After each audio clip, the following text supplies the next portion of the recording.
January 5th, Genesis chapter 11, verse 1 through chapter 13, verse 4. At one time, all the people of the world spoke the same language and used the same words. As the people migrated to the east, they found a plain in the land of Babylonia and settled there. They began saying to each other, "Let's make bricks and harden them with fire." In this region, bricks were used instead of stone, and tar was used for mortar. Then they said, "Come, let's build a great city for ourselves with a tower that reaches into the sky. This will make us famous and keep us from being scattered all over the world." But the Lord came down to look at the city and the tower the people were building. "Look," he said, "the people are united, and they all speak the same language. After this, nothing they set out to do will be impossible for them. Come, let's go down and confuse the people with different languages. Then they won't be able to understand each other."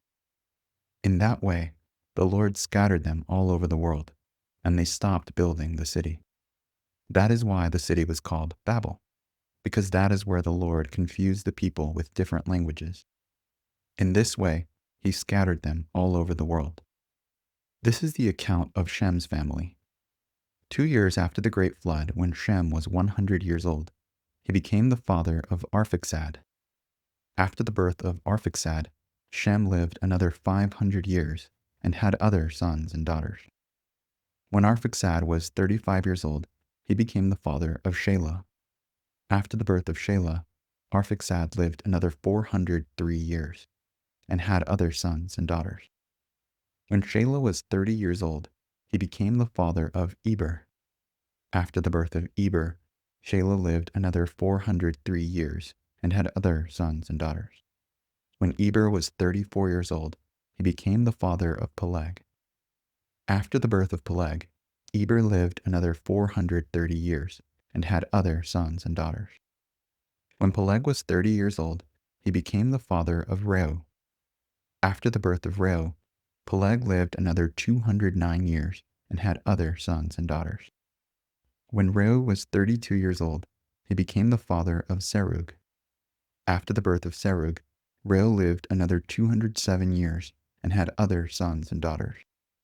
When Serug was 30 years old, he became the father of Nahor. After the birth of Nahor, Serug lived another 200 years and had other sons and daughters. When Nahor was 29 years old, he became the father of Terah. After the birth of Terah, Nahor lived another 119 years and had other sons and daughters.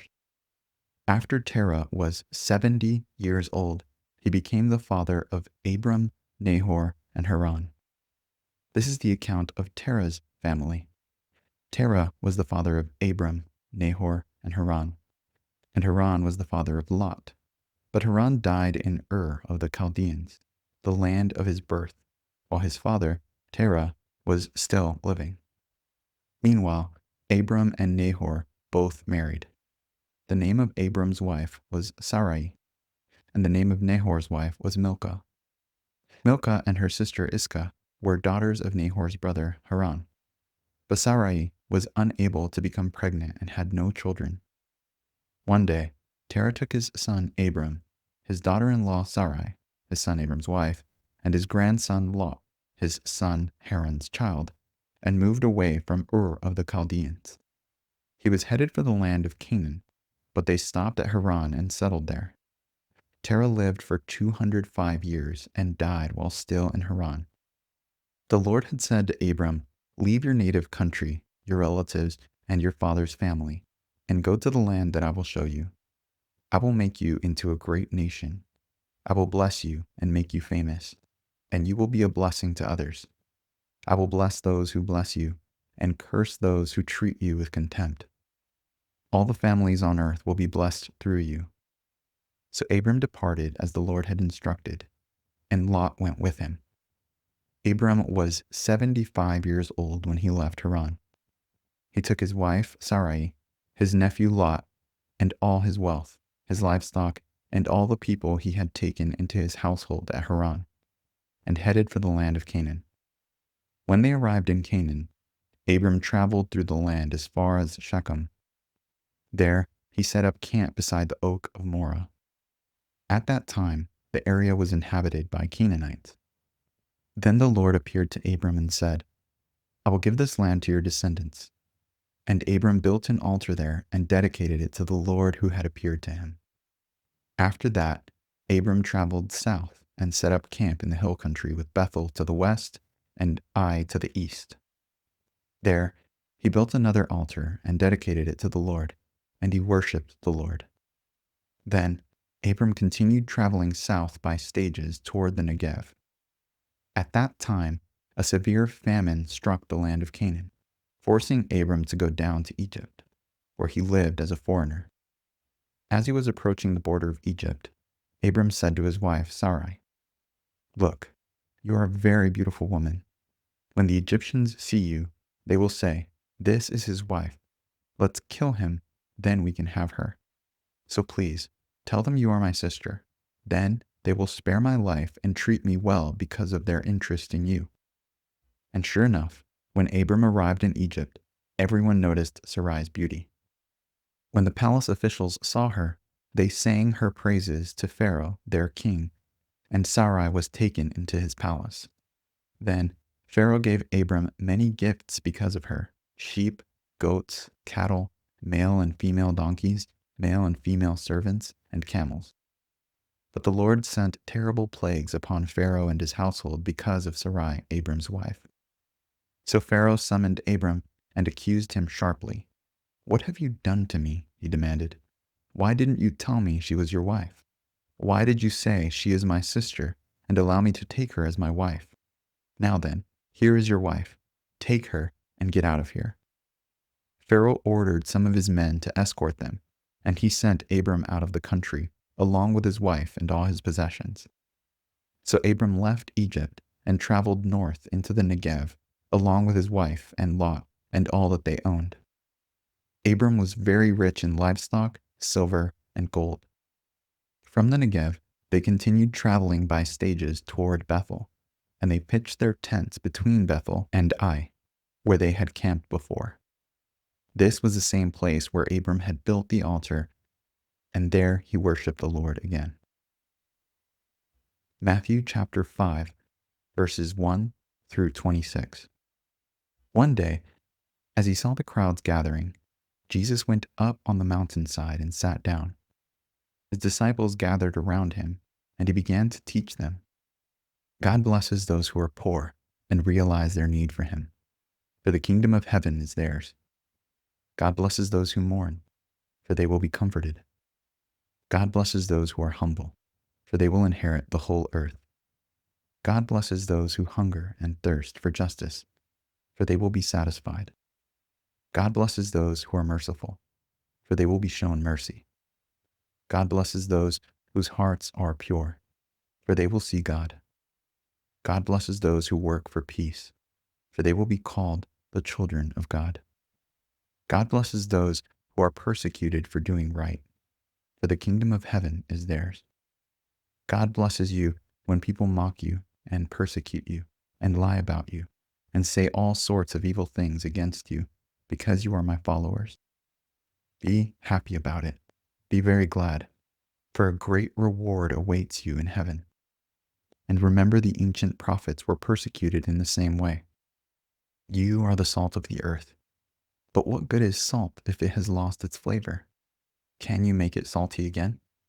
It will be thrown out and trampled underfoot as worthless. You are the light of the world, like a city on a hilltop that cannot be hidden. No one lights a lamp and then puts it under a basket. Instead, a lamp is placed on a stand where it gives light to everyone in the house. In the same way, let your good deeds shine out for all to see, so that everyone will praise your heavenly Father. Don't misunderstand why I have come. I did not come to abolish the law of Moses or the writings of the prophets. No, I came to accomplish their purpose. I tell you the truth, until heaven and earth disappear, not even the smallest detail of God's law will disappear until its purpose is achieved. So if you ignore the least commandment and teach others to do the same, you will be called the least in the kingdom of heaven. But anyone who obeys God's laws and teaches them will be called great in the kingdom of heaven. But I warn you, unless your righteousness is better than the righteousness of the teachers of religious law and the Pharisees, you will never enter the kingdom of heaven. You have heard that our ancestors were told, you must not murder. If you commit murder, you are subject to judgment. But I say, if you are even angry with someone, you are subject to judgment. If you call someone an idiot, you are in danger of being brought before the court. And if you curse someone, you are in danger of the fires of hell. So if you are presenting a sacrifice at the altar in the temple, and you suddenly remember that someone has something against you, leave your sacrifice there at the altar. Go and be reconciled to that person. Then come and offer your sacrifice to God. When you are on the way to court with your adversary, settle your differences quickly. Otherwise, your accuser may hand you over to the judge, who will hand you over to an officer, and you will be thrown into prison. And if that happens, you surely won't be free again until you have paid the last penny. Psalm chapter 5, verses 1 through 12. For the choir director, a psalm of David, to be accompanied by the flute. O Lord, hear me as I pray. Pay attention to my groaning. Listen to my cry for help, my King and my God. For I pray to no one but you. Listen to my voice in the morning, Lord. Each morning I bring my requests to you and wait expectantly. O God, you take no pleasure in wickedness. You cannot tolerate the sins of the wicked. Therefore, the proud may not stand in your presence, for you hate all who do evil. You will destroy those who tell lies. The Lord detests murderers and deceivers. Because of your unfailing love, I can enter your house. I will worship at your temple with deepest awe. Lead me in the right path, O Lord, or my enemies will conquer me. Make your way plain for me to follow. My enemies cannot speak a truthful word. Their deepest desire is to destroy others. Their talk is foul, like the stench from an open grave. Their tongues are filled with flattery. O God, declare them guilty. Let them be caught in their own traps. Drive them away because of their many sins, for they have rebelled against you. But let all who take refuge in you rejoice. Let them sing joyful praises forever. Spread your protection over them, that all who love your name may be filled with joy. For you bless the godly, O Lord. You surround them with your shield of love. Proverbs chapter 1, verses 24 through 28. I, wisdom, called you so often, but you wouldn't come. I reached out to you, but you paid no attention. You ignored my advice and rejected the correction I offered. So I will laugh when you are in trouble. I will mock you when disaster overtakes you. When calamity overtakes you like a storm. When disaster engulfs you like a cyclone, and anguish and distress overwhelm you. When they cry for help, I will not answer. Though they anxiously search for me, they will not find me.